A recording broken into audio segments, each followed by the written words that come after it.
Laudetur Jesus Christus, frères et sœurs. Je sais que ma voix n'est pas dans le bon moment, mais c'est important pour moi de dire quelque chose à propos du Saint-Pape Benoît XVI qui vient de nous quitter dernièrement, juste le 31 décembre 2022. Son pape Benoît XVI était né le 16 avril 1927. Et puis, il a été intronisé comme pape en 2005. Je me rappelle que j'étais même là lorsqu'il prononça ces paroles nobles le 19 avril 2005. Il disait: chers frères et chères sœurs, après le grand pape Jean-Paul II, messieurs les cardinaux m'ont élu, moi, un simple humble travailleur dans la vigne du Seigneur. Le fait que le Seigneur sache travailler et agir également avec les instruments insuffisants me console et surtout, je me remets à vos prières dans la joie du Christ ressuscité, confiant en son aide constante. Nous allons de l'avant, le Seigneur nous aidera et Marie, sa très sainte mère, est de notre côté. Merci. C'était le premier mot le jour de son élection comme pape le 19 avril 2005. Quelques jours après, dans la messe de son intronisation, il a repris plus ou moins les mêmes paroles, mais il a ajouté une phrase que je ne peux pas oublier.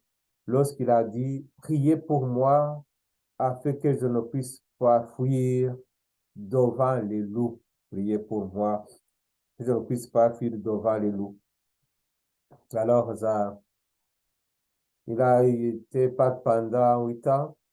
Il a eu beaucoup de loups tout autour, mais quand même, il est resté fort dans la foi, il est resté ferme dans la foi. En fait, c'était un pape de la charité, de la foi, de l'espérance, grand théologien, un homme de grande foi, qui a toujours voulu mettre le Christ au centre de tout, dans un monde plus ou moins relax, ou qui relativise tout. Le pape disait que les valeurs chrétiennes ont encore leur sens dans notre vie. Alors, je ne suis pas ici pour parler de sa biographie, mais j'ai aimé vraiment partager avec vous ce que vous avez certainement lu quelque part ailleurs, qui est le testament spirituel, son testament spirituel qu'il nous a laissé. Le testament avait été composé le 29 août 2006 et il a été publié par la presse du Vatican et juste le 31 décembre, donc le jour de son décès. Ce testament spirituel, chaque parole a un sens profond. Je vais vous inviter à méditer avec moi ce testament. J'espère que je vais être capable de bien lire avec l'accent qui permette de comprendre la profondité ou la profondeur de ce message que le pape nous laisse. Alors, on va suivre attentivement. Vous savez qu'à sa mort, il a dit: Seigneur, je t'aime. Mio Signore, ti amo. Seigneur, je t'aime. Alors, ce Seigneur qu'il aime et qu'il a toujours aimé, qu'il a servi, c'est Jésus. Alors que le nom de Jésus nous aide pendant cette prière où nous lisons justement ce testament spirituel de notre Saint Pape, le Pape Benoît XVI.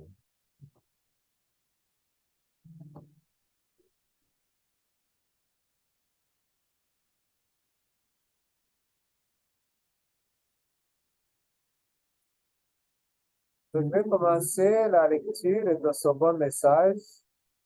Il commence ainsi: si à cette heure tardive de ma vie, je jette un regard sur les décennies que j'ai parcourues, je vois d'abord combien de raisons j'ai de rendre grâce.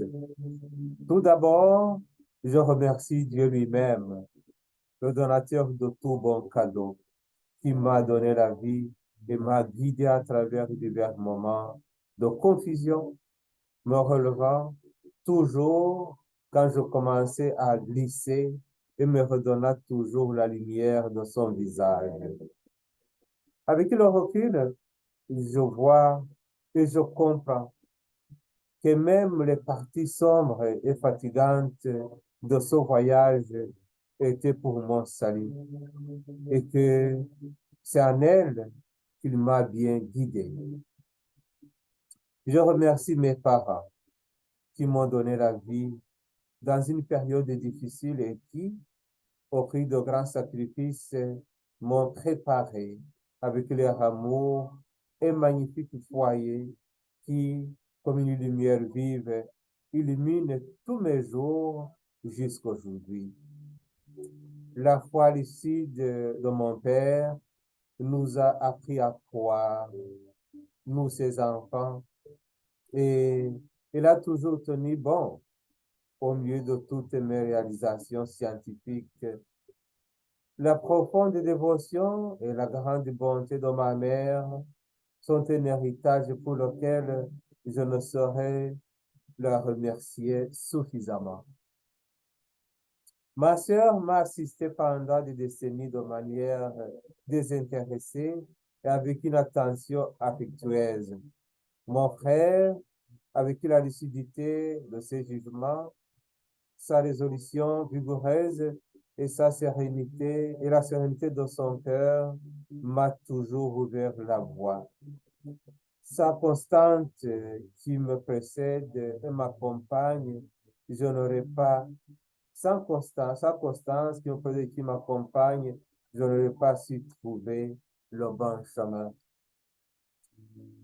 Du fond du cœur, je remercie Dieu pour de nombreux amis, hommes et femmes qu'il a toujours placés à mes côtés, pour les collaborateurs et à toutes les étapes de mon parcours, pour les enseignants, les étudiants qu'il m'a donnés.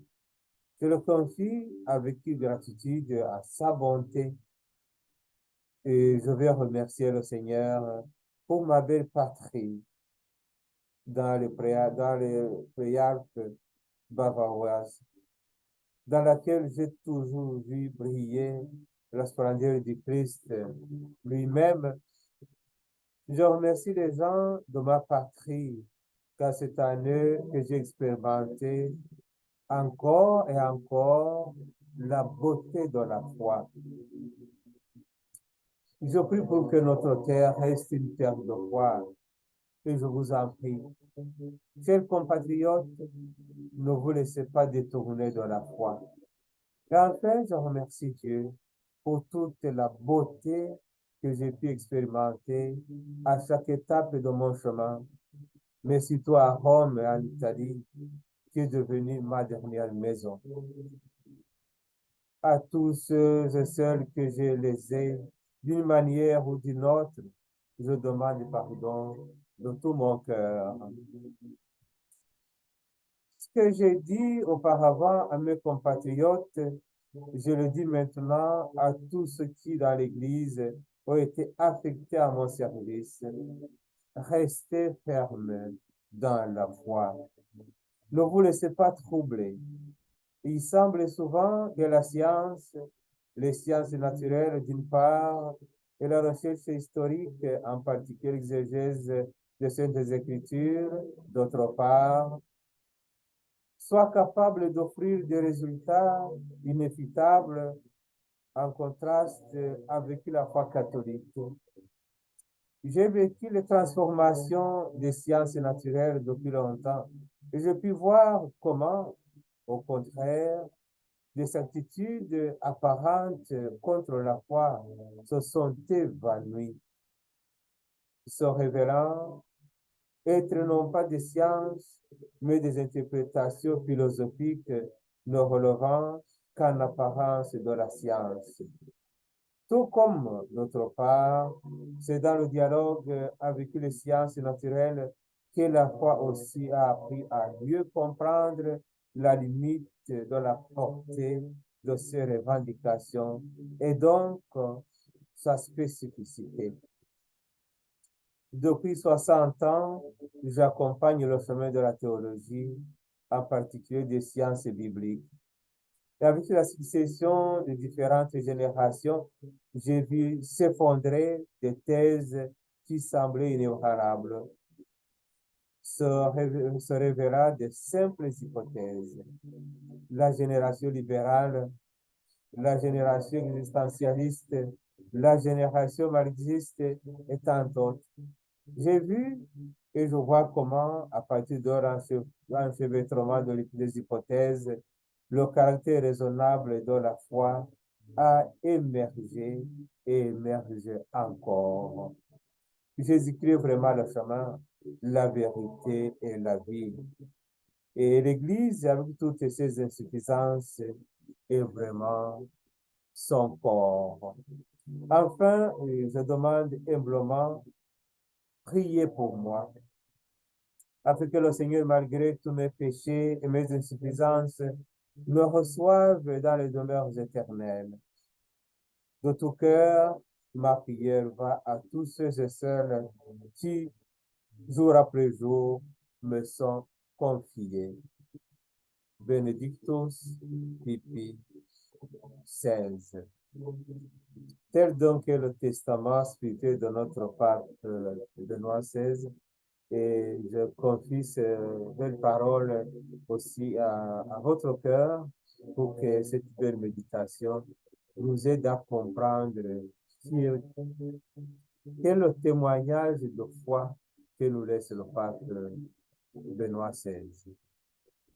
Je prie pour lui, ceci qu'il est rendu au paradis, parce que c'était un grand homme de foi, un grand homme de charité, un grand homme d'espérance.